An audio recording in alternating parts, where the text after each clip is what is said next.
Hey everyone, welcome to Vinny's Glam TV.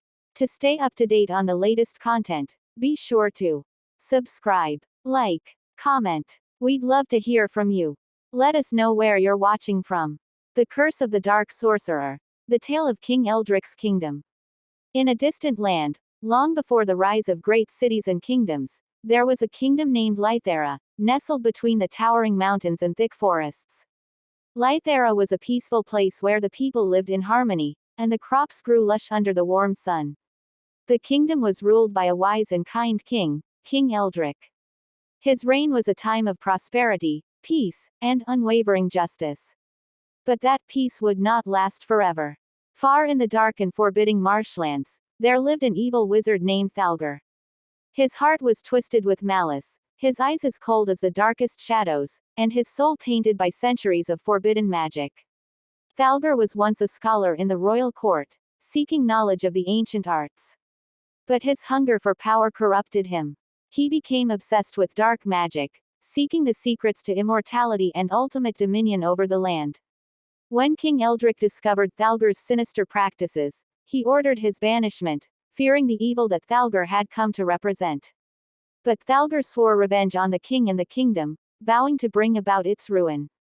He gathered a group of like-minded followers, people whose hearts were as dark as his own, warlocks, necromancers, and shadow assassins, those who had been cast out from their own lands for their wickedness. Together, they formed a cult, known only as the Black Veil, with one singular goal: to see the kingdom of Lythera burn. Thalgar and his followers waged a campaign of terror against the peaceful kingdom. At first, the attacks were subtle. Villages near the borders began to suffer strange afflictions. Crops would wither overnight, animals would disappear, and a sense of dread hung over the land. Then, the true horrors began.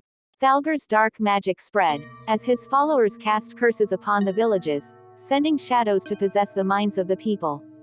Children were stolen in the night, never to be seen again, and those who opposed Thalgar were cursed to walk the earth as mindless servants of darkness.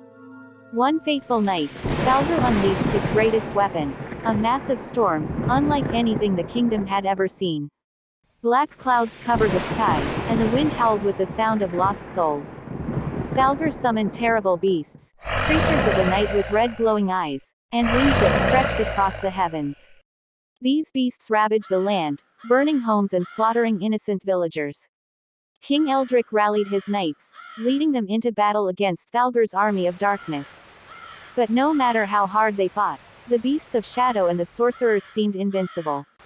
Thalgar's curse made them stronger, and his magic seemed endless. The kingdom of Lythera, once thriving and beautiful, was now on the brink of collapse. The people fell into despair as their homes were destroyed, their crops blighted, and their lives upended. The prophecy of the lost child.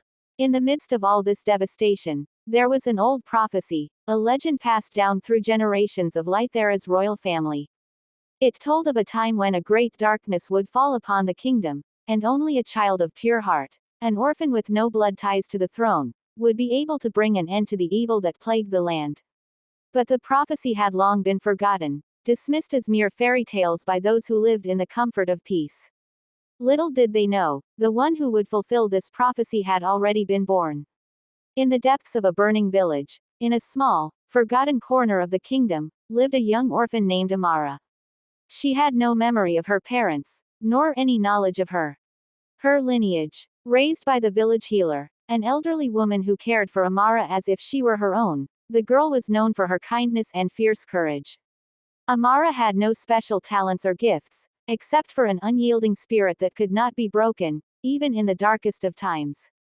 When the Black Veil attacked her village, the healer tried to protect the girl, but she was old and weak. As the creatures of the night tore through the village, Amara was forced to flee, running through the smoke-filled streets, guided only by the light of the fading sun. As she ran, she stumbled upon an ancient stone monument, an old ruin half buried in the earth. There, she heard a voice she could not explain but which spoke to her soul. The voice told her of the prophecy, of her destiny, and of the dark wizard, Thalgar. It whispered secrets of the past and revealed the hidden power within her. She was the one who could stop the evil, the one who could restore balance to the kingdom. But to do so, she would need to find the legendary Sword of Light, a weapon said to have the power to break the dark magic that bound the kingdom. With no time to waste, Amara embarked on a journey that would take her to the farthest reaches of Lythera. Along the way, she encountered allies who believed in her. A grizzled knight named Sir Garrick, once a soldier in King Eldric's army, now a broken man after the fall of the kingdom, swore to help her. He had lost his family to the darkness, and his heart burned with the desire for vengeance.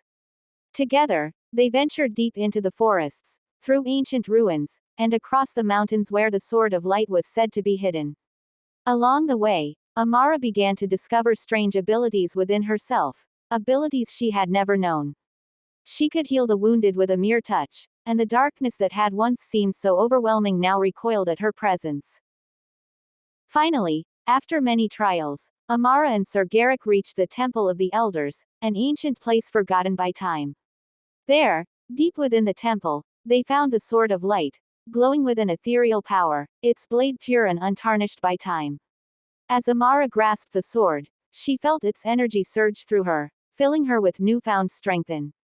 Armed with the Sword of Light, Amara and Sir Garrick marched towards the heart of the kingdom, where Thalgar had made his final stand. The skies were dark, and the land trembled under the weight of the dark magic. Thalgar stood at the center of it all, surrounded by his followers, his hands raised to the heavens as he chanted incantations of doom. "You think you can defeat me, little orphan?" Thalgar sneered, his voice as cold as ice.